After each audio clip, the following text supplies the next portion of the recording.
안녕하세요. 단국대학교 일본연구소 HK 플러스 지역인문학센터 특강을 맡은 진경환입니다. 2부 강연은 1부 강연에 이어 계속해서 조선의 잡지를 읽어나가도록 하겠습니다. 자, 양반 남성의 출세 이야기로부터 시작해 보겠습니다. 양반의 출세는 오직 단 하나, 곧 과거 급제뿐이었습니다. 그런데 이건 그리 낯선 것이 아닙니다. 우리 사회에서도 불과 얼마 전까지만 해도 가장 확실하게 출세할 수 있는 길은 1, 2대학에 들어가서 고시에 합격하는 것이었죠. 고시에 급제해 판검사가 되고 고위직 공무원이 되면 앞으로의 삶은 보장된 것이었습니다. 혼인을 포함해서 사회적, 경제적 출세가 확실하게 보장된 것이죠. 그야말로 승승장구 그 자체입니다. 조선시대 과거급제도 마찬가지였습니다. 그래서 과거급제의 소망은 대단히 강렬한 것이었습니다. 과거에만 급제할 수 있다면 무엇이든지 할 준비가 다 되어 있었죠.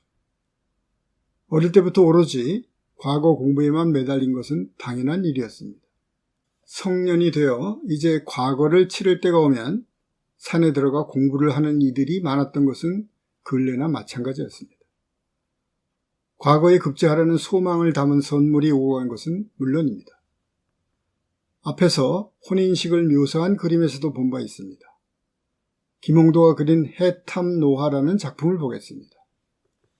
개 2마리가 갈대를 물고 있는 그림입니다. 실제 자연계에서 개는 갈대를 먹지 않는다고 합니다.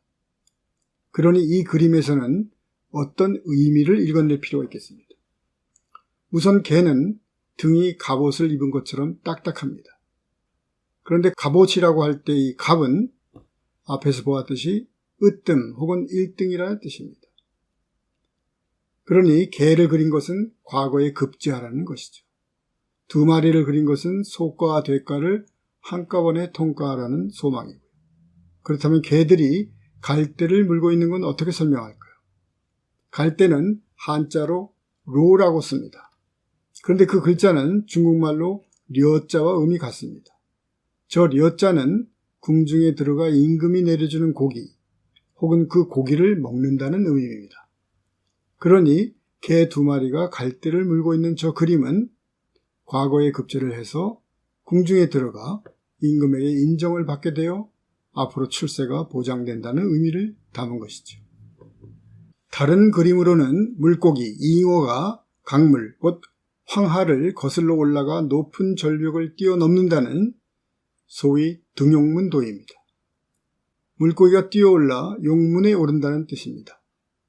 예전에 등용문 학원이라는 입시 학원이 있었는데 바로 그런 염원을 담은 이름이죠. 수많은 물고기들이 용문에 오르려고 치열하게 경쟁하는데 그 중에서 극히 소수만이 마침내 용문에 오르게 됩니다. 어느 그림에서는 용문에 오른 물고기가 용으로 바뀌는 모습을 그린 것도 있죠. 어변성년도입니다. 물고기가 변해 용이 된다는 말입니다. 보통 용됐다 하는 말은 바로 여기에서 나왔습니다. 그런데 우리가 한 가지 분명히 알아야 할 것이 있습니다. 1%의 물고기가 용문에 올랐다면 99%는 실패하죠.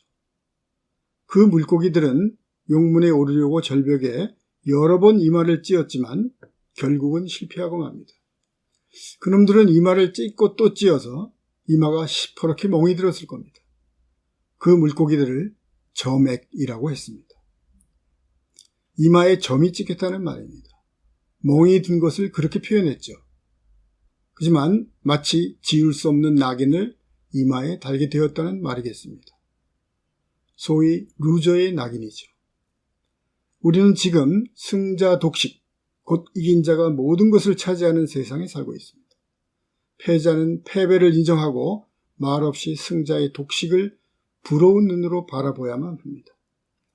이런 현상은 자연스러운 것이라고 치부한다면 사회는 건강하지 않습니다. 승자와 패자가 공평하게 나누어 가질 수는 없겠지만 그럼에도 가능한 한 그 차이를 줄이고 패자가 승자가 될 수 있는 다양한 길을 열어주려는 노력은 늘 필요합니다. 그런 사회가 건강한 사회입니다. 과거에 급제를 하면 가문은 물론 고향의 영광이었습니다. 급제한 아들을 둔 아버지는 아들의 성공과 출세를 축하하기 위해 성대한 잔치를 마다하지 않았습니다. 정부에서도 특별히 3일 동안 잔치를 열어도 좋다고 허락해 주었죠. 3일 육아가 그것입니다. 3일 동안 거리를 행진하면서 잔치를 벌여도 좋다는 것이죠. 김홍도의 모당평생도 중 응방식이라는 그림이 그것을 잘 묘사하고 있습니다. 임금이 내려준 어사화를 쓴 급제자가 백마를 타고 가는 모습이 성대한데 그 주위에서 광대와 제인들이 신나게 놀고 있습니다. 집에 도착하면 다양한 놀이들이 기다리고 있습니다. 영상, 회상, 가곡, 시비가사, 어룡, 만연지회, 불토해내기, 포구락, 사자춤, 초용무, 유자희, 요요기, 단가, 판소리, 제주넘기, 칼춤, 줄타기, 소떼타기 등등입니다. 당시 대중예술의 거의 전부를 할 수 있습니다. 저런 성대한 잔치를 벌이려면 무엇보다도 돈이 있어야 합니다. 3일 동안 가수와 광대와 놀이꾼들을 불러 공연을 시키려면 막대한 돈이 필요했을 것입니다. 그런데 개중에는 돈이 없는 아버지들이 있었죠. 아들이 과거에 급제를 했지만 돈이 없어 저런 성대한 잔치를 마련해 줄 수 없는 아버지도 있었던 것입니다. 19세기에 송만제라는 양반이 그렇습니다. 그는 하는 수 없이 관우희, 곧 광대들의 놀이를 구경한 기억을 되살려 그것을 한시로 써서 아들에게 선사합니다. 그런데 그의 한시들이 남아있어서 우리는 당시 3.1 육아에서 어떤 놀이들이 열렸는지, 나아가 당시 대중예술의 양상이 어떠했는지를 잘 알 수 있게 되었죠. 위에서 말한 여러 놀이들이 바로 그가 기록한 책 덕분에 우리가 알게 된 것들입니다. 과거에 급제를 한 사람은 반드시 신고식을 거쳐야 했습니다. 그것을 면신례, 신참례, 허참례라고도 합니다. 그런데 그게 만만치 않았던 모양입니다. 김준글이 그린 신은 실내 짓는 모양을 보면 급제자의 얼굴에 먹을 칠하는 장면이 보입니다. 창피를 주는 거죠. 심한 경우에는 먹물을 마시기도 했다고 합니다. 그것은 이제부터 볼 사례들에 비하면 약과입니다. 무반의 경우 비벌이라는 것이 행해졌는데 급제자의 코를 마구 때리는 것이었습니다. 한창 기가 오른 급제자의 코를 납작하게 하려는 심산이었는지 모를 일입니다. 궁궐 귀화를 보면 이상하게 생긴 동물들 조각이 쭉 서 있는 것을 보았을 것입니다. 잡상입니다. 임금이 사는 궁궐에는 12개가 있었는데 급제자를 불러 갑자기 그 이름들을 단번에 10번 외우게 해서 외우지 못하는 사람은 인정해주지 않았다고도 합니다. 그 잡상의 이름은 중국 소설 서유기에 등장하는 대단히 낯선 것들입니다. 대당사부, 손행자, 저팔계, 사화상, 마화상, 삼살보살, 이구령, 천산갑, 이귀박, 나토두. 그러나 그런 건 역시 애교에 불과했죠. 신노승이 지은 자저실기라는 책에 이런 이야기가 나옵니다. 이름을 거꾸로 부르게 하여 도함이라 하고 더러운 도랑으로 걸어 들어가게 하면서 그것을 개잡이라고 하며 땅바닥에 누워 구르게 하면서 그것을 멍석말이라 하고 하늘로 펄쩍펄쩍 뛰게 하면서 그것을 별따기라고 하고 박수를 치면서 하늘을 바라보며 미친 듯이 크게 웃게도 하고 담을 타거나 춤을 추거나 한 발을 들고 꽁충꽁충 뛰면서 가기도 하는데 우스꽝스럽고 괴이한 일을 하나도 빠짐없이 했다 라고 기록되어 있습니다. 곱게 자란 양반집 자제들로서는 아마 견디기 어려운 일이었을 겁니다. 그래서 율곡 이 같은 이는 임금에게 상소를 올려서 그런 폐단을 없애줄 것을 간청했습니다. 그러나 그런 악습은 없어지지 않았습니다. 다산 정약용이 말했듯이 그런 풍경을 보면서 혀를 차면서도 한편으로는 부러워했다는 것을 보면 그런 폐단은 사라지기 어려웠을 것입니다. 비록 저런 난처한 일을 당하더라도 출세만 보장된다면 기꺼이 감내하겠다는 생각이 있는 한 그런 패단은 없어지기 어려웠을 것입니다. 다음은 집 치장입니다. 집을 다양하게 치장했지만 여기서는 노송취병이라는 것만 얘기해 보도록 하겠습니다. 우선 취병에 대해서 알아보죠.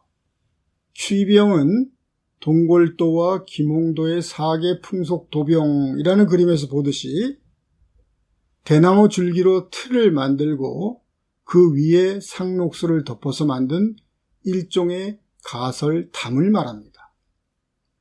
취병은 공간을 분할하기도 하고 마당을 장식하기도 하는 등의 역할을 합니다. 고정된 것이 아니라 언제든지 옮길 수도 있고 없앨 수도 있었죠. 요즘식으로 말하면 파티션과 유사한 기능을 했을 겁니다. 그런데 노송 취병은 처마에 달았다고 했습니다. 한옥의 문제점 중 하나는 처마를 길게 할 수 없다는 것입니다. 처마를 길게 하면 무너질 위험이 있었죠. 그래서 여름이면 햇볕을 그대로 받을 수밖에 없었고 비라도 오면 비가 들이치기 일쑤였죠. 그래서 그 문제를 해결하기 위해 처마 끝에다가 소나무나 전나무와 같은 상록수 줄기를 나란히 붙여 놓았죠. 김홍도와 김득신의 그림에서 그것을 잘 볼 수 있습니다.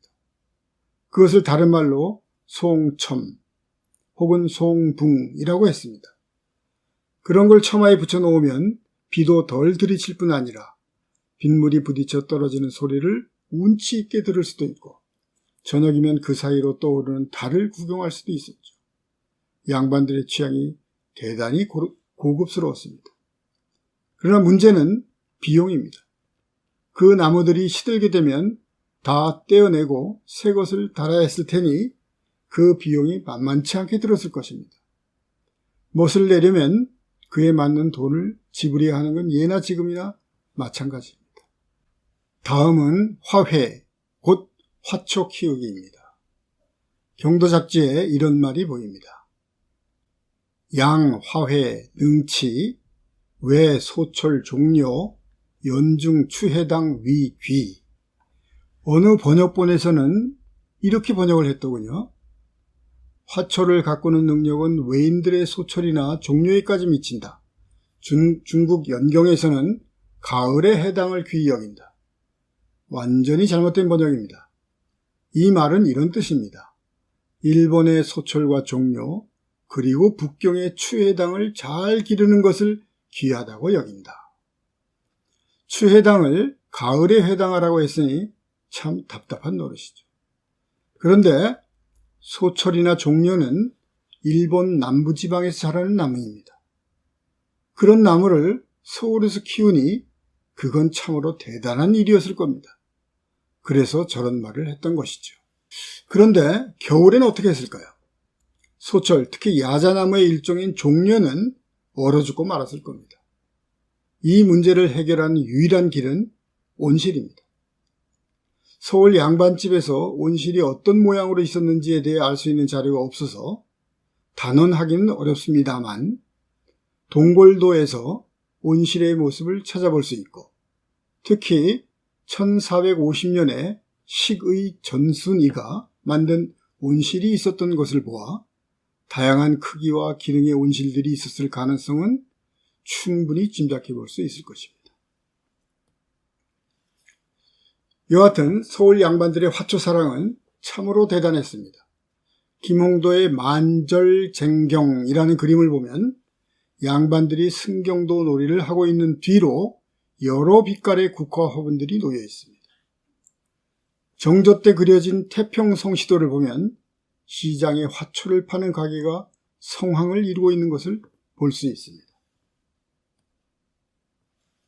그런데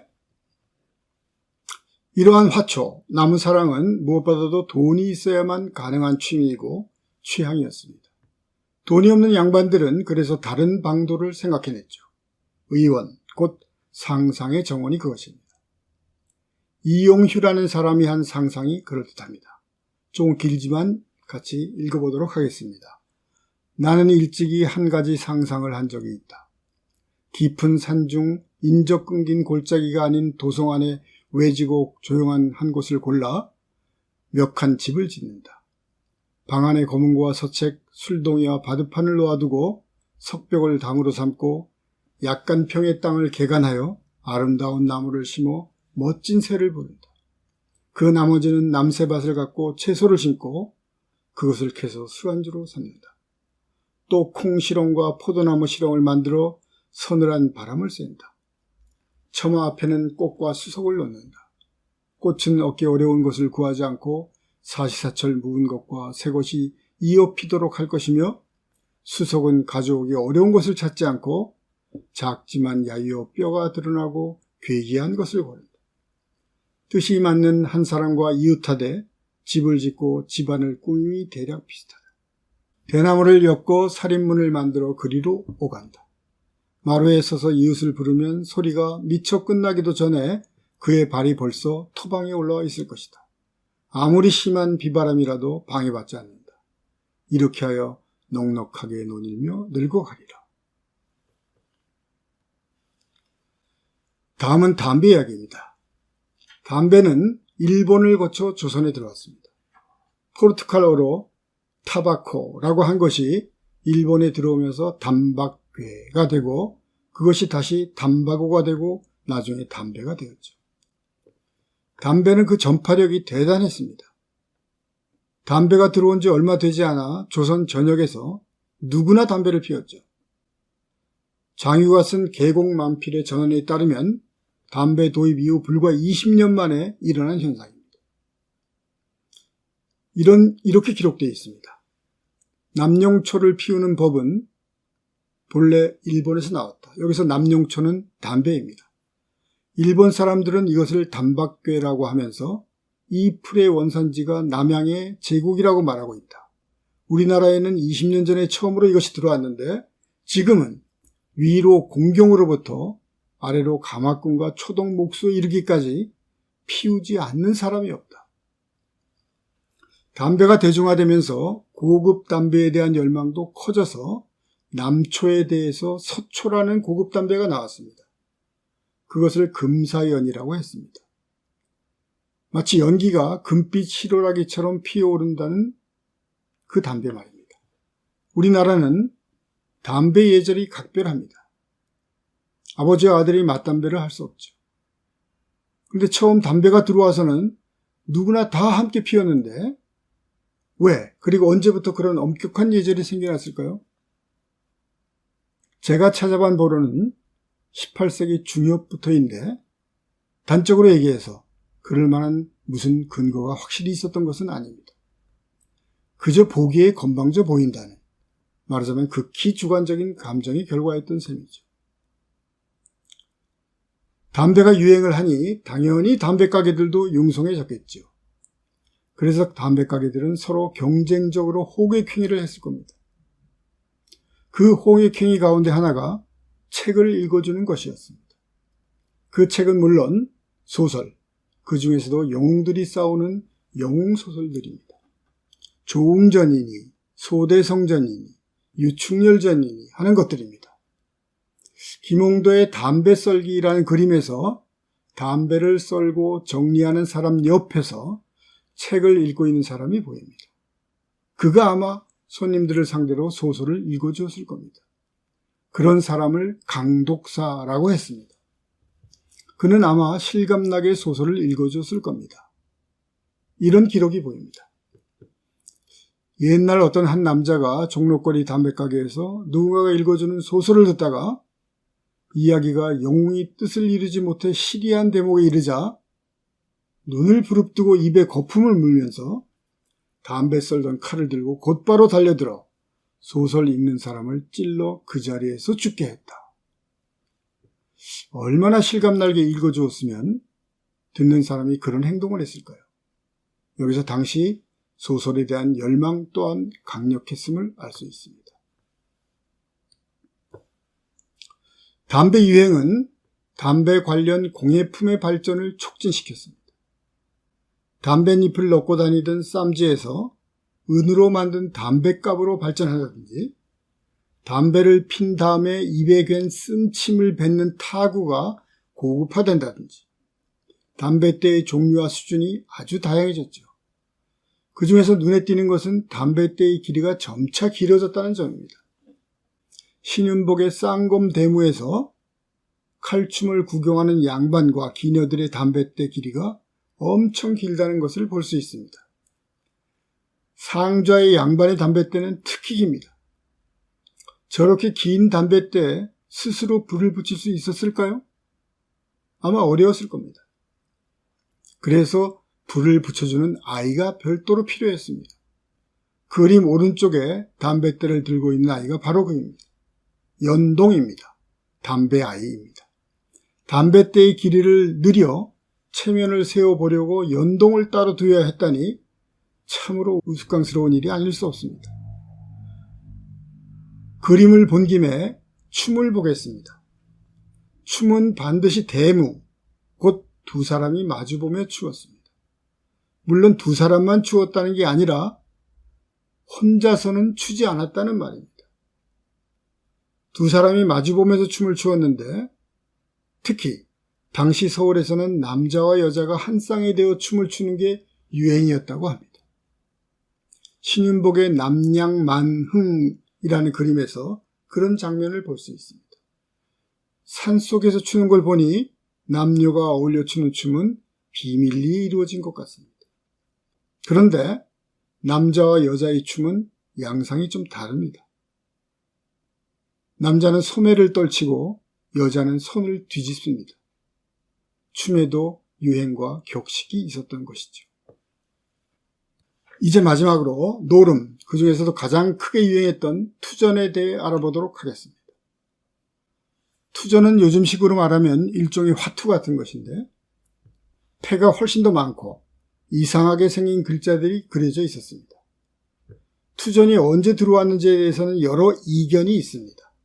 성대중에 따르면 투전놀이가 어느 시대에 시작되었는지 알 수 없으나 숭정 마렵의 장현이 북경에서 배워 가지고 왔다라고 합니다.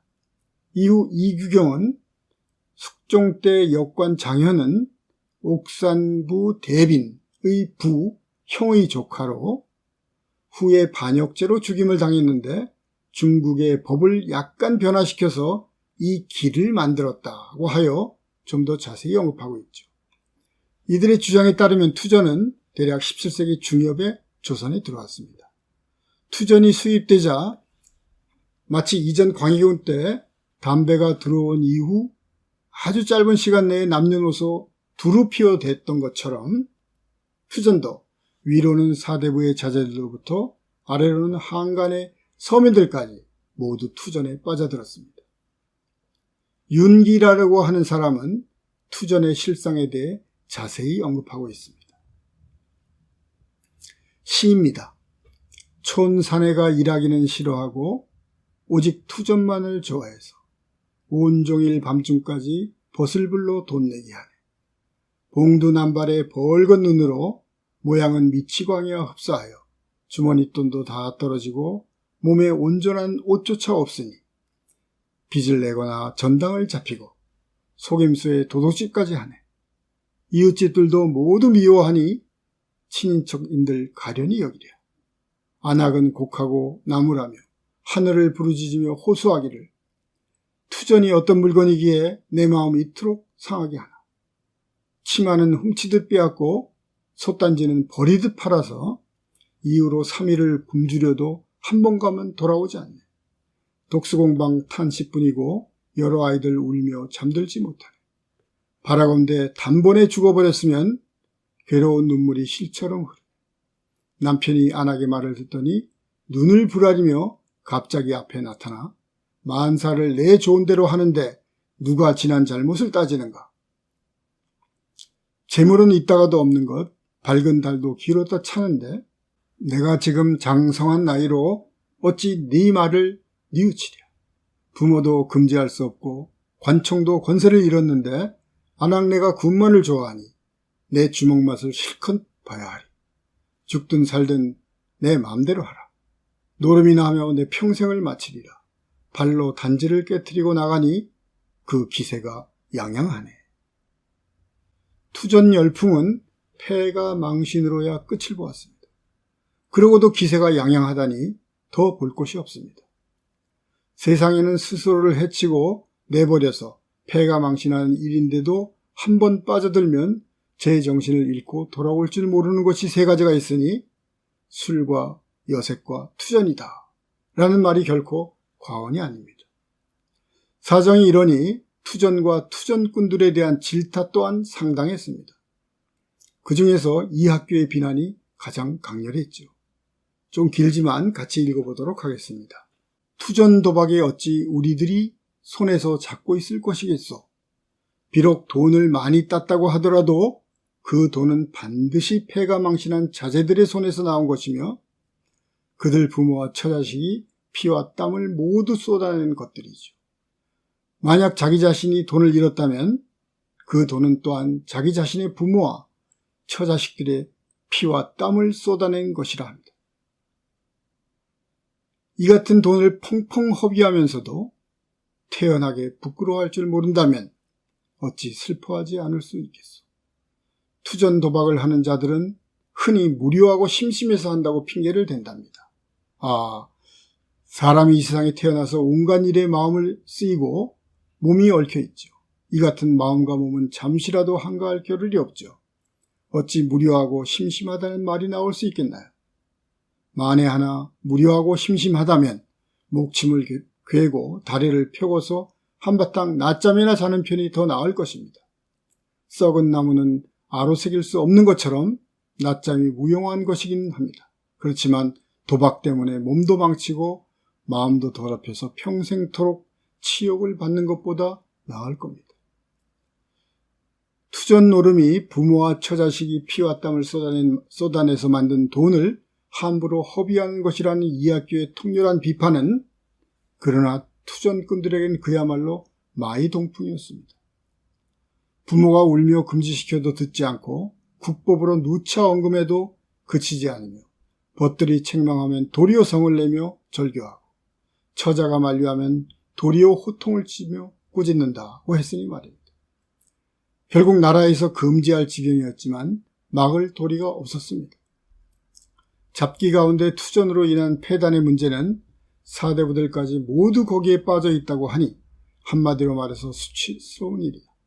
집안에는 각기 부형들이 있을 것인데 그 부형들이 그것을 보고도 막지를 않으니 어찌 세상의 도의를 위해 한심한 일이 아니겠는가.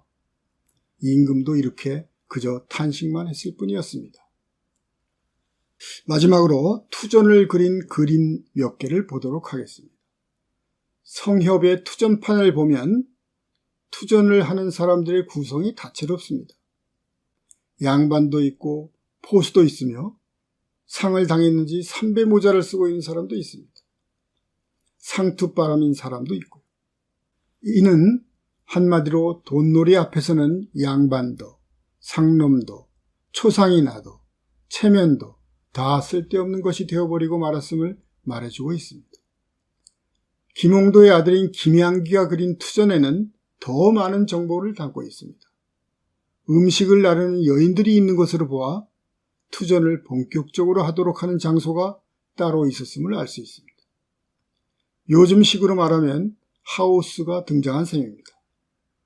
이 하우스에는 단지 음식 같은 것을 제공하는 것으로 그치는 것이 아니라 돈을 잃은 사람에게 돈을 빌려주거나 하는 일도 했습니다.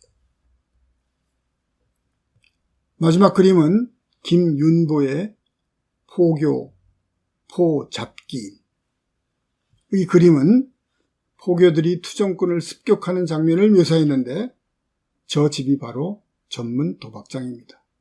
하우스입니다. 요즘과 별로 다를 게 없습니다. 이상으로 18, 19세기 서울 양반들의 취향과 취미 등을 주마간산 격으로나마 살펴보았습니다. 더 자세한 것은 조선의 잡지를 참고해 주시기 바랍니다. 이상으로 강의를 모두 마치겠습니다. 긴 강의를 끝까지 들어주셔서 감사합니다.